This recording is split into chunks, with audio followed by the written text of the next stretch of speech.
Magandang umaga, narito ang update ukol sa baging lagay ng ating panahon. Kaninang 1 a.m. si Bagyong Fabian ay lumabas na ng ating area of responsibility and by 2 a.m. ay nag-downgrade na din ito into a low pressure area. Huli itong namataan sa layong 365 kilometers west ng Laoag City, Ilocos Norte, and wala po itong epekto sa anumang bahagi ng ating bansa. Samantala, yung southwest monsoon o habagat pa rin ang umiiral sa malaking bahagi ng ating bansa.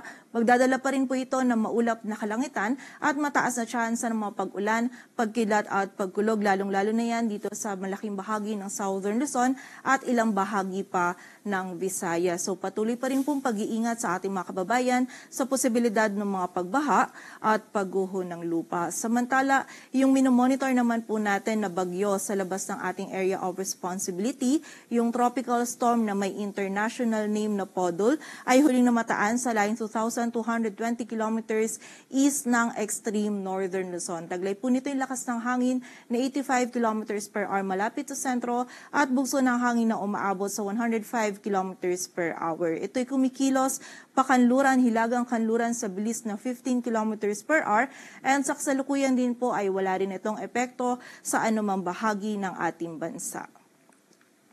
At ayon nga dito sa ating latest forecast track analysis ni Bagyong Podol, generally ito ay kikilos pa-west, northwestward or westward habang binabaybay pa rin po yung karagatan and posible po itong pumasok sa loob ng ating area of responsibility bukas ng gabi or sa Lunes ng umaga. And kapag nga po ito ay pumasok na sa loob ng ating area of responsibility, ito po ay papangalanan natin na Goryo. And makita din po natin na patuloy po itong mag-i-intensify and bago po ito pumasok sa loob ng PAR ay posible po itong nasa typhoon category. And nakikita naman po natin ngayon na wala itong magiging epekto sa anumang bahagi ng ating bansa. Ngunit base po dito sa ating latest forecast track analysis, makita po natin itong ating cone of probability.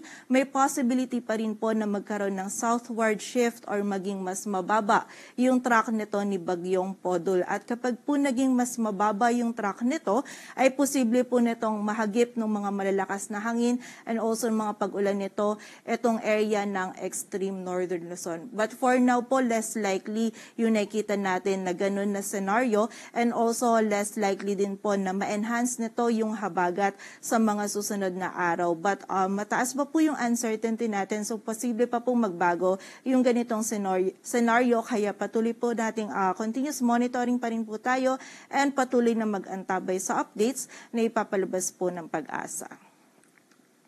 At para nga sa maging lagay ng panahon ngayong araw ng Sabado, magiging maulap pa rin po yung ating kalangitan, mataas pa rin yung chance ng mga pag-ulan, pagkilat at pagkulog dito sa Mimaropa, maging sa Quezon at sa buong bahagi ng Bicol region, dulot pa rin po ito ng habagat. Most likely, makatamtaman at kung minsan ay mga malalakas na pag-ulan pa rin po yung posible nating maranasan, kaya doble ingat pa rin sa ating mga kababayan sa posibilidad ng mga pagbaha at pagguho ng lupa. Samantala, dito naman sa Metro Manila, maging sa nalalabing bahagi ng Luzon, ay patuloy po magiging bahagyang maulap hanggang sa maulap yung ating kalangitan. This morning po ay makakaranas na po ng mga isolated na mga pag-ulan, itong area ng Cagayan Valley and also yung bahagi din ng Aurora. Kaya pag-iingat po para sa ating mga kababayan dyan. Samantala, pagsapit naman po ng hapon at gabi, ay tumataas din yung tsansa ng mga isolated o yung mga biglaang pag-ulan, pagkilat at pagkulog dito sa buong bahagi ng Northern Luzon,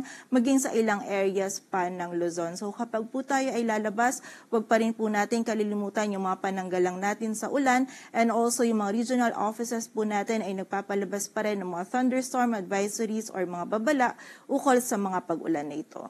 Agwat ng temperatura dito sa Metro Manila ay mula 26 to 32 degrees Celsius, sa Baguio ay 17 to 24, sa Laoag ay 26 to 31 degrees Celsius. Sa bahagi naman ng Tagaytay ay 24 to 30. Sa Tuguegarao, ang maximum temperature ay maaaring umabot hanggang 33 degrees Celsius. At sa Legazpi naman ay 31 degrees Celsius.